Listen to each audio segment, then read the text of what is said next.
Thank you, Mr. Geary. What specific plans do you have to further the tax base inside Sioux City? And if the tax base for Sioux City was increased, would you reduce the city tax levy?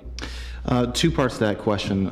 First, on growing our tax base, I believe it is critical that we have the right tools, many of the tools that we have right now, to use to further economic development within our community, whether it be tax increment financing or whether it be the border tax legislation that we lobbied for in the last several years and were successful in passing and now using to create and retain 700 jobs in just this year.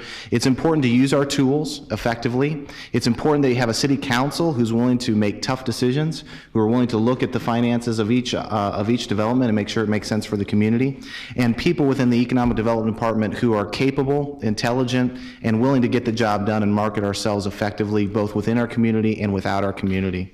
So I think those are some of the key principles that we have to operate by to grow our tax base. As it relates to operating budgets and tax levies, we'd all like to believe that in an operation of City Hall with over 700 employees that operating budgets wouldn't go up and that the City Council wouldn't have to make tough decisions about our tax rate, but that isn't the case. We are called to govern, and sometimes that means making tough decisions, even decisions that we would not like to make. The reality is, if we grow our tax base effectively so that we can keep up with the cost of government, I'd be happy to lower property taxes and cast that vote, or hold the line on our property taxes as they stand now. But the reality is, in the last several years, we've not grown that tax base fast enough, and that has cost us 12% of our workforce in cuts over the last 4 to 5 years. So we've made tough decisions all around. Thank you. Mr. Rochester.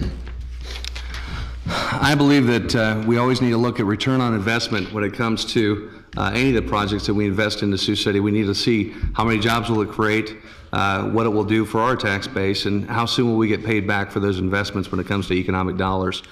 I am excited about the citywide urban revitalization for the residential. I think that it's going to be great with companies possibly coming here like Hyperion that will bring quite a few people, and that alone could widen our tax base quite a bit. I do think that our spending in regards to our operational budget and that going up on a continual basis, I do disagree that it doesn't have to go up on a continual basis. I do think that we do have consulting fees.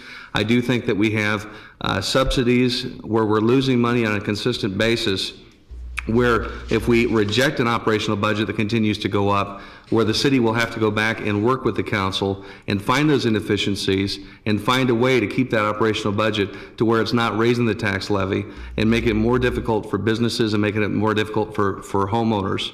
So I do think that there is a way to lower the tax levy if we continue to widen our tax base, but also make sure that we're willing to reject operational budgets that continue to go up when we know that there's inefficiencies and we know that there's areas where we can do better.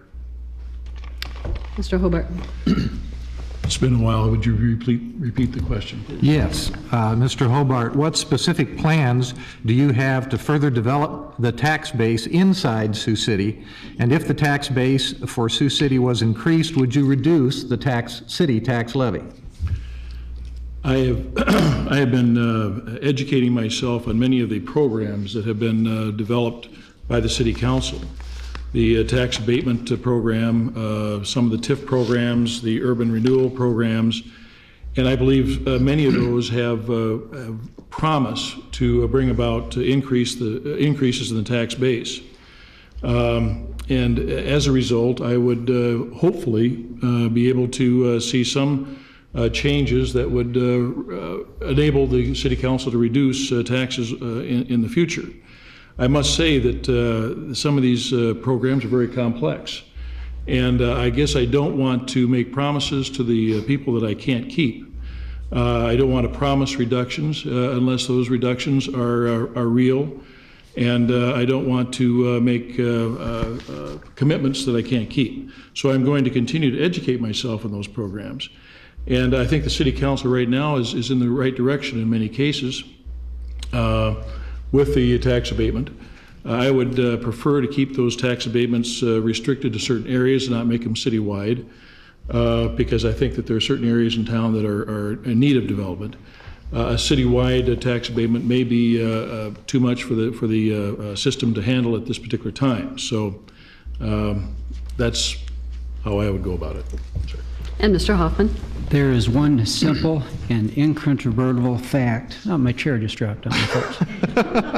First time that's happened. That tends to drive the expansion of a tax base in any city, whether it be Sioux City or otherwise. And that is simply jobs.